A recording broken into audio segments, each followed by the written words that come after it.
Right, welcome back to the Young Fan Podcast and welcome to another League One Roundup, a set of fixtures on a Tuesday night to delve into today. Game week 32, some people could call it. Let me know in the comment section down below, how do you reflect on the matches last night? Of course, as well, please do leave a like and subscribe. Show your support. Thank you so much for the incredible support that has been shown recently. Flying through the 4,000s now when it comes to subscribers here on YouTube.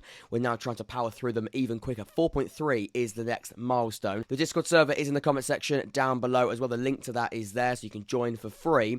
In the last episode, we did a fan call-in. Really interesting, speaking to a variety of League One supporters. To be involved with them in the future, the Discord server is exactly where you need to be, so that is able for you to join, like I said, free of charge. Let's get straight into it, starting off with Oxford United against Plymouth Argyle. So it finishes Oxford 1, Plymouth 3, the XG for the game 0.64 to Argyle's 1.21. From an Oxford perspective, the story of our season, leaky defensively and totally hopeless going forward. From a Plymouth point of view, very good, professional in the way you went about your business, got the result, extremely important in your ongoing title hunt. You did the job, fair play to you, thoroughly deserved the result. But coming back to the XG, 0.64 for Oxford. It's just extremely bad, and why we are where we are. We're currently 16th in the league table. Teams around us have got games in hand. We could seriously be dragged into a relegation battle. Where is that next win going to come? I just don't know. I can't see it. We've got Cambridge at the weekend, but you still feel they're going to make that quite difficult. They're going to smell. We're so low in confidence. I think it's 7 games, 1 point. That's embarrassing. That's horrendous. Certainly sackable form. Should Robinson still be in charge? Probably not. Will he be in charge for the next game? Yes, he will. He's ruining a reputation. He's ruining his reputation at the football club. He was known as somebody who did bring us some good times, some playoff outings, if you like, some finals, some semi-finals, and then I look at what he's done off the field as well. He's dealt with some really important things off the pitch, extremely. I think he has got a good reputation, but he's ruining that very quickly. And he's had 10 transfer windows. The more you delve into it, the more worrying it gets. And as a manager, that's never good. I think he is. I think, and I said this, sorry this is quite broken up, but I want to get all the points out now, because sometimes I missed sort of speaking about Robinson. I think that is quite important. That is the main story coming away from this result from an Oxford point of view, for sure. I said this yesterday. I think even he'll be relieved when this is all over. The way that he comes out after the game in the media, he looks deflated. He tries to maybe pump himself up a little bit, but you feel those cameras do turn off. It's a bit like, I don't think even he knows where we've got to improve other than scoring goals, which is the only thing he said yesterday. I mean, yeah, we do need to score goals, but we did also concede 3. You know, we are conceding goals as well, all focused on scoring goals. But XG of 0.64, allowing Plymouth to have an XG of 1.21. It's not just going forward. The goals we conceded, the set plays were so sloppy. It was scrappy. Their goal line clearances attempts, but they're just scrambling over the line. It's so bad. Really poor. And you just feel as though, what can you do to improve that? I don't actually know I don't think you can. Not this season anyway. I just don't know where these turnarounds are going to come from. We keep speaking about turnarounds, the players do as well, but I don't know where that is going to change, or how that's going to change, most importantly. I hope it. Of course I do, but I don't think Robinson is the right man to do that. I think he has now run his time, and there has to be a change. I don't think our owners are going to do it, though. I think they're going to try and see it through with him. I don't actually know if you can do that. I don't think he can win the fans back now. I'm just getting more and more disappointed. The frustration is almost gone now. It's now just sadness. The way that we've fallen and just sort of drizzled down the league table, and we are regressing. Anyway, that's a whole new episode. If you want to sort of me go into detail about that, let me know and I can do sort of a specific video on it. But all of that is relevant to this, because once again, a very poor result. And look, you like aspects of quality, we did look a little bit better. Maybe on another day you get something from that game. I think we deserve to be 1-1 at half time, but generally Plymouth were the better side, and that's why I say that they definitely deserve to win the game. You can see by looking at the graph as well, Plymouth, when they came forward, they looked much more deadly. We did have chances, but Plymouth, you felt when they got that rhythm and the pace going forward, they won the midfield battle for me, for sure. I think it was lively once again on that right hand side. I thought in that side, I think Erling got a debut goal as well. These players, I think, were so good and rapid going forward. In transition, we got caught out once again. I think the way they attacked, sublime. They looked like they were going to score every chance, which is, again, a massive positive, as you can imagine, for us. I don't even know where the next goal's going to come from, let alone next win. So that does show the disparity between the two sides. People were sort of comparing us and Plymouth, from last season, and how this things are so different. You know, we're sort of like level pegging last season. I know they did a double over us, but you look at the league table, there was sort of a bit of similarity there. This season couldn't be further apart. You know, we are now heading into a serious relegation battle. They're top of the league table after 29 games, 30 games, and they're doing extremely well and playing like a top side, by the way. Top side. Did we stop them at points? Yes, we did. But you feel as though that rhythm they've got and the way that they sort of just know that they've built the squad so well, they know exactly what everyone's going to do. They know exactly the patterns that each player is going to bring. You can see they're so well organised, so well structured. Steven Schumacher should gain and should get so much credit for that. But if we look at the average positions here, it take a while to come up. Oxford's, again, I mean, it's just so narrow, isn't it? It's so narrow, especially going forward. So narrow, there's not formation there. Who's sort of drifting out? I mean, Goodrum did sort of tuck in. You can see quite an inverted play. He does like to play almost number 10. I think that's where he was as a youth player, as a number 10 behind the front two. You can see naturally he does walk in. But I reckon if we go to Plymouth, you can see the width there, the out and out, the focal point. Who's the focal point for Oxford? Remember where that number 9 was. Who is it? Is it Joseph? Is it Wilshire? He's meant to be out wide. Just, there's nothing there. There really is nothing there. And then, like I say, you compare it to Plymouth, there's clear width there. You can see how spread out they are. Yes, number 16 and number 18 are quite close to each other, but that's the way the midfield can work so well. Matete was used as that sort of tenacious, more option. He was dropping deeper, collecting the ball forward. Barry Mumba and Erling were sort of spreading out as the options. And like I said, Hardy was the player in with his pace, in behind, sort of can provide that real threat. That's the difference. Quality is a big one, but again, structurally, huge difference as well. We can look at the stats. Does it really matter? Not really, but we can sort of have a little delve into them because they will show and paint a clear picture. Plymouth, 53% possession, 14 shots to 9, 6 to 4. Once again, 4 shots on target for Oxford. Where are we going to improve and how are we going to improve? It's not just about scoring goals. That's a big part. But we are leaking lots of goals as well. To get a draw from this game, you'd have to score another 2 more.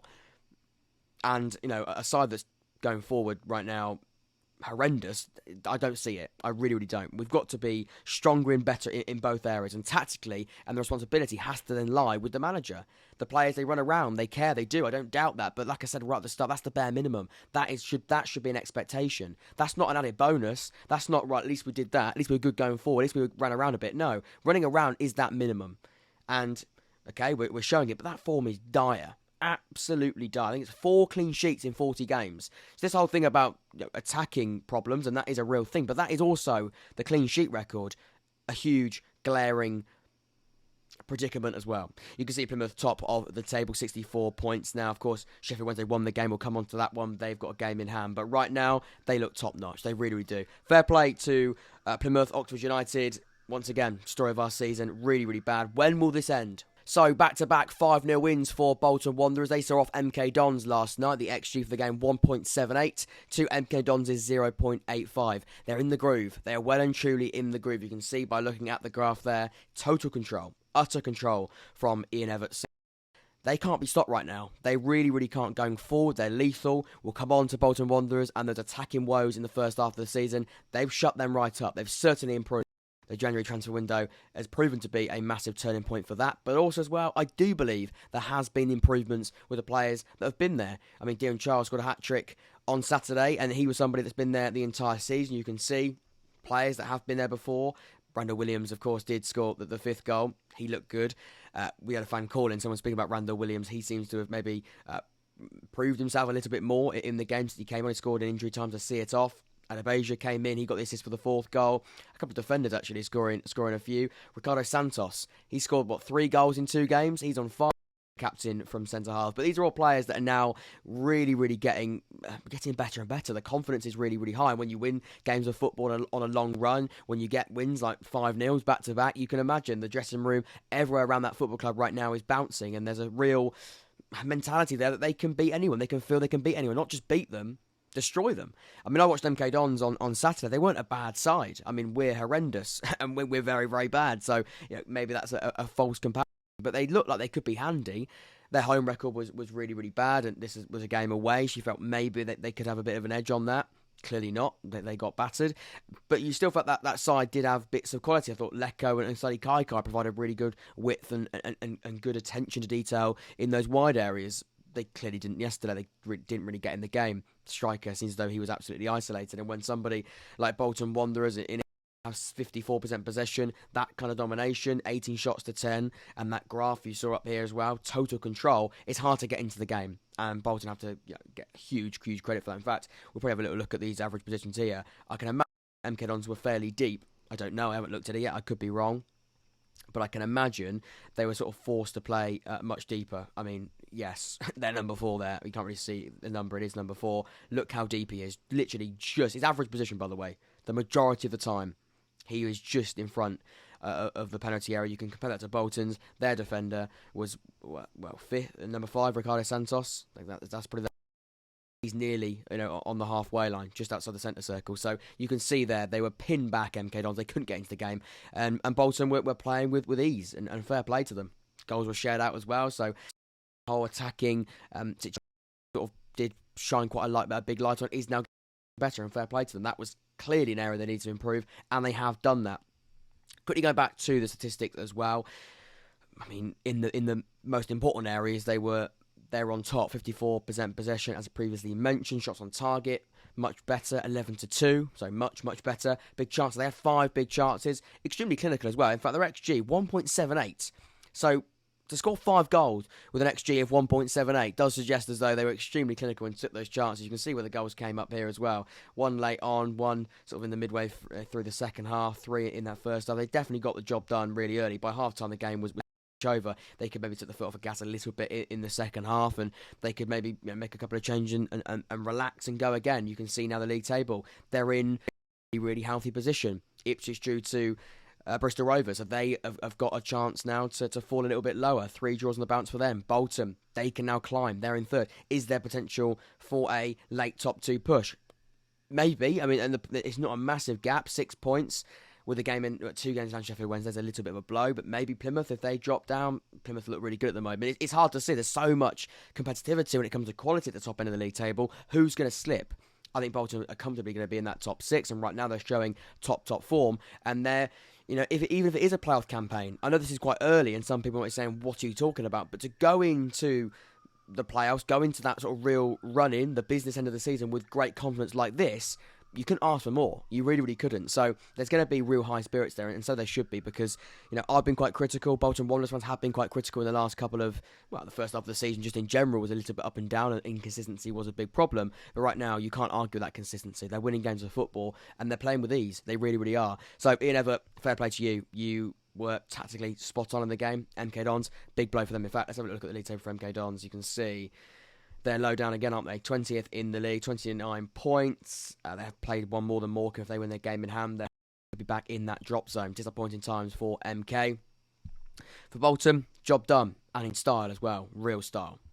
Right then, let's go to the penultimate game. Derby County, they got a 1-1 draw against Lincoln City. So Derby 1, Lincoln City 1. The XG for the game, 0.62. So Derby County 1, Lincoln City 1. A really good result for Lincoln at Pride Park. Not many sides will get results there, and they did. A really good draw. They were 1-0 up at half-time. You can see there was a red card for Lincoln.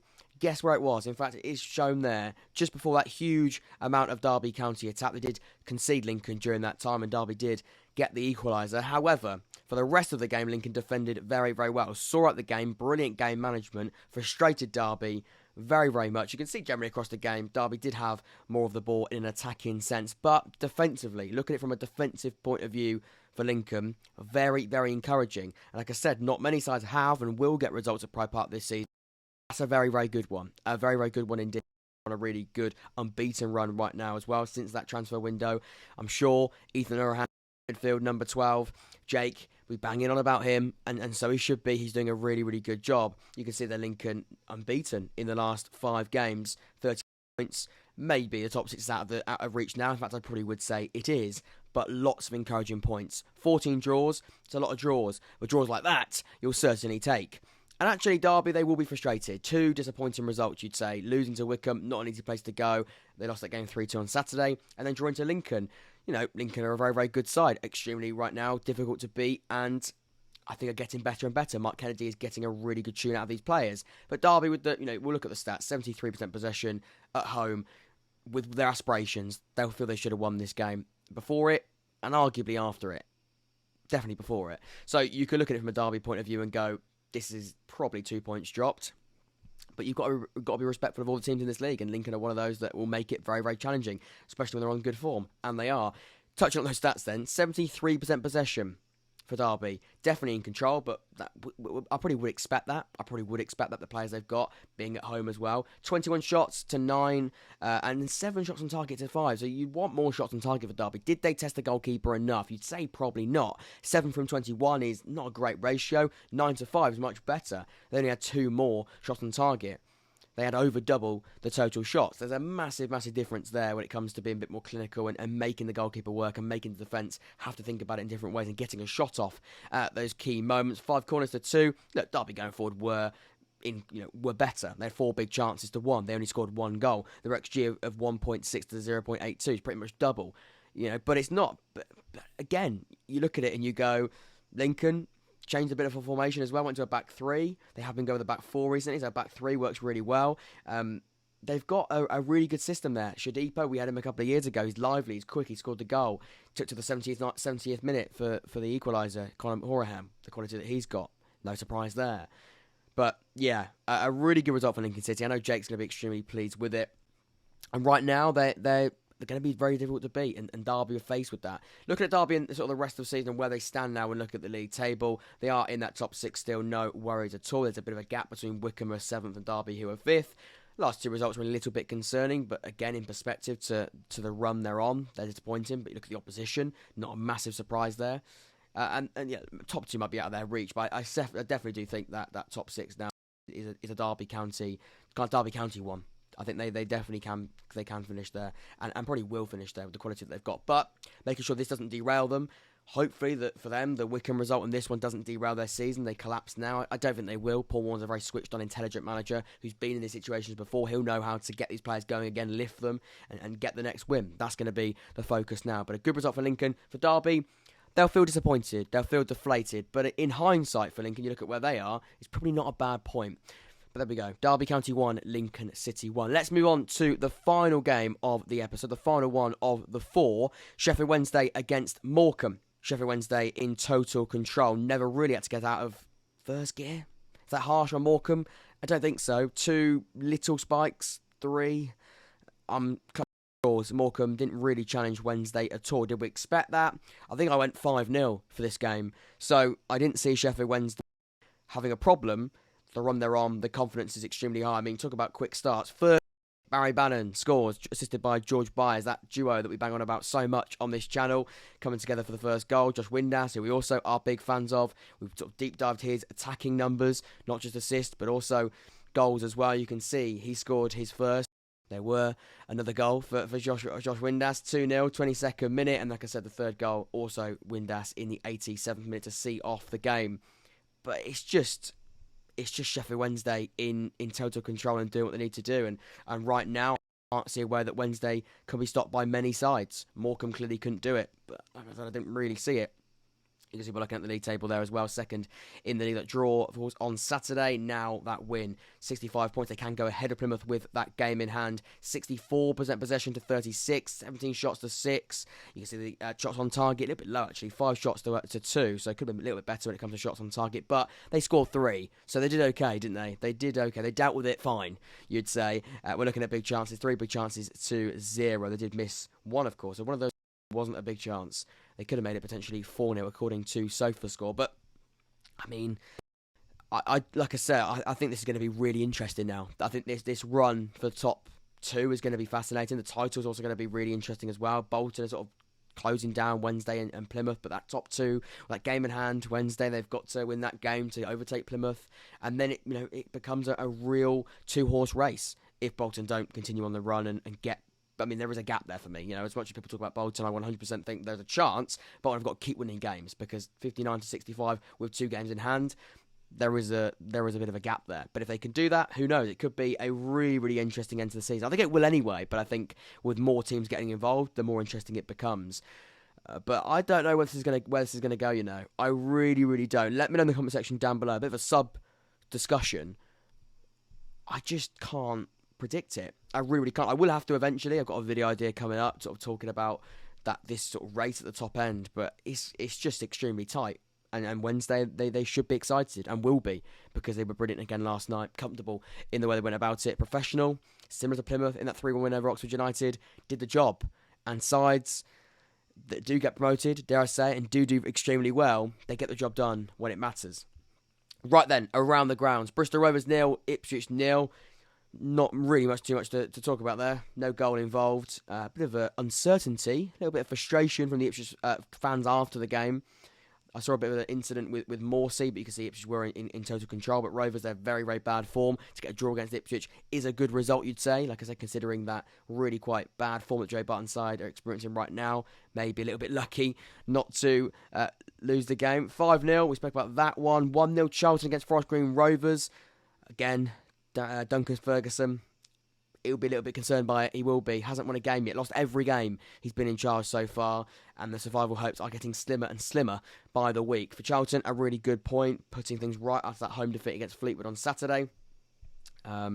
I did actually watch a bit of that game, weirdly. And, Charlton, when they sort of got those patterns right, they looked like a top side. Hanging on a little bit in the last sort of 20 minutes or so, Forest Green Rovers made it interesting. Maybe Charlton sitting back a little bit, allowing Forest Green to maybe come forward and didn't want to commit to any players. Charlton, you can see why, holding out a 1-0 lead. But in the end, they do it. Finishes 1-0. 3-1 to Barnsley. Port Vale 1, Barnsley 3. Port Vale, disappointing, you'd say, because they have been very good all season. Should they ever be beating Barnsley really at the start of the season, you wouldn't say this should be a disappointing result. They gave it a good go, but we've seen how good Port Vale have been. They are now, unfortunately, sort of maybe tailing off slightly. Barnsley, a really good result for them. Dominant, you say, across the 90 minutes. They win the game 3-1 comfortably. You can see Pompey 1, Burton 0. They took it quite late, didn't they? They made it quite nervy. They made it look like it was going to be a good Burton point part, but it wasn't. Dane Scarlett, a lot of stick on Saturday. He put things right. He got the goal to make it 1-0. A late winner. Things you love to see. Pompey getting the job done. John Massinio holding on till the end and then winning it at the end as well. Pompey 1, Burton 0 is the final score. Of course, it finishes Accrington Stanley 0, Wycombe 2. 4 wins on the bounce for Gareth Ainsworth's side. They are looking good. You can't write Wycombe off. Every single season, you can't write them off. And once again, getting the job done. Not easy. Accrington will make it quite tight. They won the game 2-0. Professional. Got it done with ease in the end. Fleetwood 1. Peterborough United 0. Disappointing. Back-to-back defeats for Peterborough United. Lost 5-0 at home to Bolton Wanderers. Not quite as bad as this, but still not great. Fleetwood, though, they are getting better, you feel, most weeks. Under Scott Brown, there's a real side there that's being built. 1-0 positivity. Peterborough on top for the majority of the game. Couldn't win it. They lose 1-0. Maybe a little bit of luck for Fleetwood to sort of defend well. Is that luck? I mean, a couple of chances you'd imagine went begging for Peterborough, but Fleetwood, they got it done and won it 1-0. Final two games, 0-0, Exeter Shrewsbury. Not much to talk about that. Shrewsbury's winning run does come to an end. That's probably the big talking point there. Exeter at home do draw. And finally, Cambridge United 1, Cheltenham 2. For Cambridge, this is big and not in a good way. They're struggling heavily right now. Another defeat. Cheltenham, a really important result in their ongoing relegation battle, for Cambridge relegation battle. I mean, where does that put them? Comfortably now, 3 points away. Teams have got a game in hand. It's not good, is it? It's really not good for Mark Bonner. And that is currently the bottom four, and also that is the top six as well. The lighting is all over the shop. I do apologise. It's really sunny outside, and I don't quite know what's going to come out of it. Look, I'm in the light. I'm out of the light. I do apologise for that. Please leave a like and subscribe. And we'll speak very, very soon. Hope you did enjoy this roundup for all of the games yesterday on a Tuesday night. Take care.